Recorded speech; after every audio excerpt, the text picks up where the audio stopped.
कांग्रेस की महासचिव प्रियंका गांधी ने आज राजस्थान के दौसा जिले के सिकराय में जनसभा की। इनकी नीति बन गई है, आप पिछले 10 सालों में देखिए, नीति बन गई है गरीबों से खींचना और बड़े बड़े उद्योगपतियों को सींचना।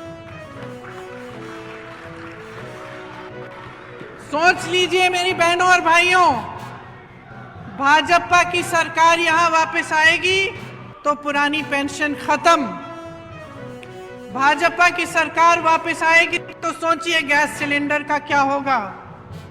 सोचिए कि आपको जितनी भी राहत मिल रही है उसका क्या होगा। सोचिए क्या आपका मुफ्त में 25 लाख का इलाज हो पाएगा कि नहीं। प्रधानमंत्री जी जब यहाँ आते हैं उनसे पूछिए, वो ये कहते हैं कि आप मेरे नाम पर, मोदी जी के नाम पर आप वोट डालिए। पूछिए क्या प्रधानमंत्री पद छोड़कर यहाँ आकर मुख्यमंत्री बनने वाले हैं? क्या उनको अपनी पूरी पार्टी में कोई चेहरा नहीं मिल रहा? पूछिए ना उनसे। ये ईआरसीपी का जो जुमला है जो आपको दिया गया, यही चीज थी। ये सिर्फ एक नहर की परियोजना नहीं थी ये, बल्कि दौसा और आसपास के 12 जिलों के लिए जीवनदायिनी गंगा के समान है।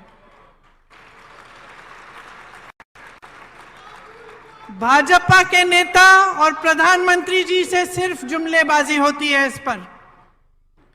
पहले आए थे तो कहा था ईआरसीपी को राष्ट्रीय परियोजना का दर्जा दिया जाएगा। दिया क्या? दिया? भाजपा के आज नेता जो हैं वो सबसे पहले अपने अहंकार को, अपने मान सम्मान को बढ़ाने के लिए अपने लिए काम कर रहे हैं और अपने उद्योगपति मित्रों के लिए काम कर रहे हैं।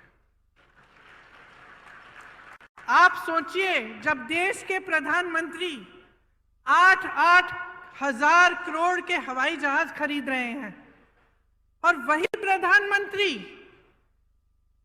कहते हैं कि किसानों का कर्ज माफ करने के लिए पैसे नहीं है, 27,000 करोड़ की इमारतें बनी जा रही हैं, वही कहते हैं कि ओपीएस पेंशन के पैसे नहीं हैं। आपके प्रदेश में कांग्रेस की सरकार है। अब जो सरकार है उसने पूरी तरह से आपका जो ये जीवन सफर है इसमें आपकी मदद करने का प्रयास किया है। और अगर आप पिछले 5 सालों का आप सफर देखें तो आप ये जरूर कह पाएंगे कि राजस्थान की जो कांग्रेस सरकार रही है उसने आपके जीवन सफर को मजबूती दी है और उसको आसान करने की कोशिश की है। इस मौके पर सीएम अशोक गहलोत ने जनसभा को संबोधित करते हुए कहा कि बीजेपी की करतूतों को समझो, चुनाव बहुत महत्वपूर्ण है। हमने ओपीएस लागू किया जो और किसी राज्य में लागू नहीं हुआ है। अब गांवों में इंग्लिश स्कूल खुल रहे हैं। आने वाले 10 वर्षों में राजस्थान वो राज्य होगा जहां का हर बच्चा इंग्लिश में बात करेगा। सीएम ने कहा कि शिक्षा के क्षेत्र में राजस्थान देश में सबसे आगे होगा। सीएम गहलोत ने राजस्थान की जनता से कहा कि दिल्ली वाले चले जाएंगे लेकिन काम हम ही आएंगे। हम भरोसा देते हैं आपके साथ ही रहेंगे। बीजेपी के पास सीएम का चुनावी चेहरा भी नहीं है। वो कमल के फूल पर चुनाव लड़ेंगे। क्या कमल का फूल समस्याओं को खत्म करेगा? कि चुनाव बहुत महत्वपूर्ण है। प्रदेश सरकार ने बहुत कुछ किया है, चाहे ओपीएस हो या अन्य योजनाएं। राहुल गांधी जी ने, खड़गे साहब ने, सोनिया गांधी जी ने कह रखा हमें वादा मत करो, फिर वादा करते हो, वादा निभाओ। और हम निभाते हैं, इसलिए आपका विश्वास हमारे ऊपर है। महंगे इलाज शिविर में खोले, 10 गारंटी हमने दी आपको। आज घर घर में राशन पहुंच रहा है, मिर्च मसाले पहुंच रहे हैं। कामधेनु योजनाओं में गांव का बीमा हो रहा है। लंपी में मर गई गाय, 40,000 रुपये मैंने बैंक के खाते में जमा करवा दिए लोगों को, 40,000 रुपये। 100 यूनिट बिजली माफ कर दी, 2,000 यूनिट बिजली माफ किसानों कर दी। 10 वादे पूरे कर रहे हैं हमने। महिलाओं को स्मार्टफोन मिल रहे हैं, 40 लाख महिलाओं को लगभग मिल चुके हैं, 1 करोड़ लगभग मिलने वाले हैं सेकेंड फेज के अंदर। ये मैं कहना चाहता हूँ। इस प्रकार से राइट टू हेल्थ का दुर्घटना बीमा अलग है। आगे आने वाले वक्त में और गारंटी देंगे हम लोग आपको। चुनाव में जाने के पहले हमारे मैनिफेस्टो कमेटी के अध्यक्ष बैठे हैं डॉक्टर सीपी जोशी, मैनिफेस्टो बना रहे हैं।